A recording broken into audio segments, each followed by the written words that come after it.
एक समय की बात है। एक छोटे से गांव में रामू नाम का एक सीधा साधा किसान रहता था। रामू बहुत मेहनती था, लेकिन उसकी जमीन बंजर थी और उसे फसल उगाने में बहुत मुश्किल होती थी। एक दिन जब वह अपने छोटे से खेत में निराई कर रहा था, तो उसे एक अनोखा बीज मिला। वह बीज किसी सामान्य लौकी के बीज जैसा नहीं था। वह चमकदार और थोड़ा बड़ा था। रामू ने सोचा कि शायद यह कोई खास किस्म की लौकी होगी और उसने उसे अपने खेत में बो दिया। कुछ ही दिनों में उस बीज से एक पौधा निकला और तेजी से बढ़ने लगा।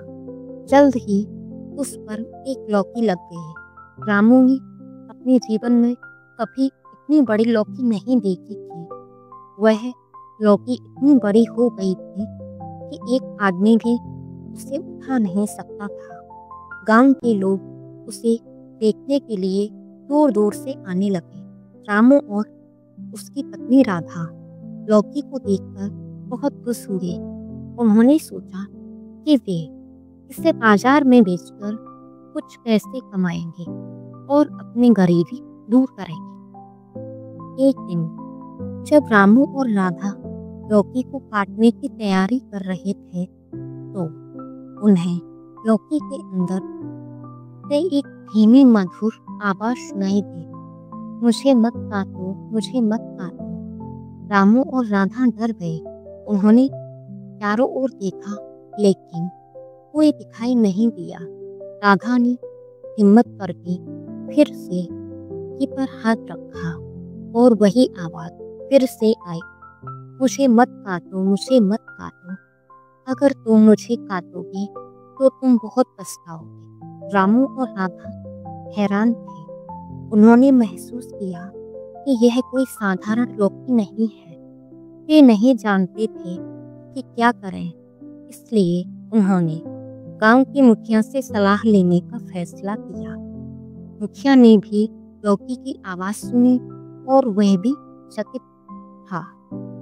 उसने सुझाव दिया कि उन्हें इस रहस्यमयी लौकी को राजा के दरबार में ले जाना चाहिए। अगले दिन रामू और राधा ने कुछ पड़ोसियों की मदद से बड़ी लौकी को एक गाड़ी में लाकर राजधानी की ओर प्रस्थान किया। राजा के दरबार में पहुंचकर उन्होंने पूरी कहानी सुनाई। राजा ने उत्सुकता से लौकी को देखा और उससे बात करने की कोशिश की। लौकी ने राजा को भी वही बात बताई, मुझे मत काटो, मुझे मत काटो। राजा बहुत प्रभावित हुआ। उसने अपने मंत्रियों और विद्वानों से सलाह ली, लेकिन कोई भी इस रहस्य को सुलझा नहीं सका।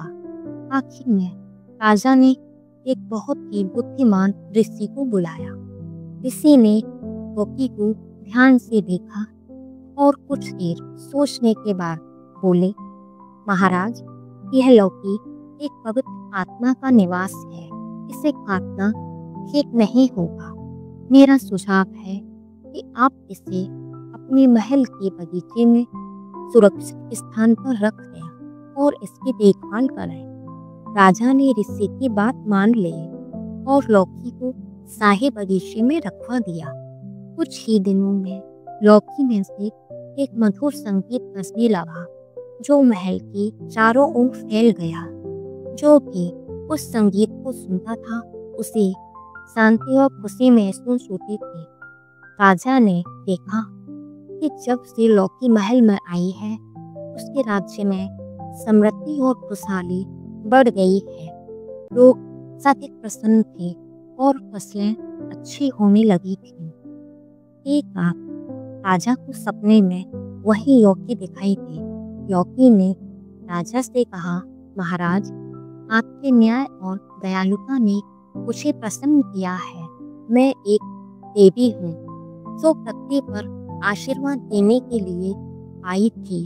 अब मेरा काम पूरा हो गया है। जब राजा अगली सुबह उठा तो लौकी गायब थी। उसकी जगह जहाँ लौकी रखी थी, वहाँ एक सुंदर सोने का रथ और बहुत सारे रत्न पड़े हुए थे। राजा समझ गया कि यह लौकी वास्तव में एक देवी थी जिसने उसे और उसके राज्य को आशीर्वाद दिया था। रामू और राधा को इनकी ईमानदारी और दयालुता के लिए राजा ने पुरस्कृत किया।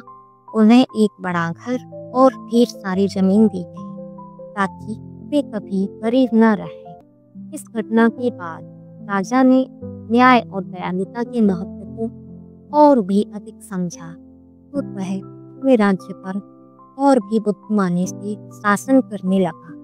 अगर आपको ये कहानी पसंद आई तो please subscribe and share like जरूर करें।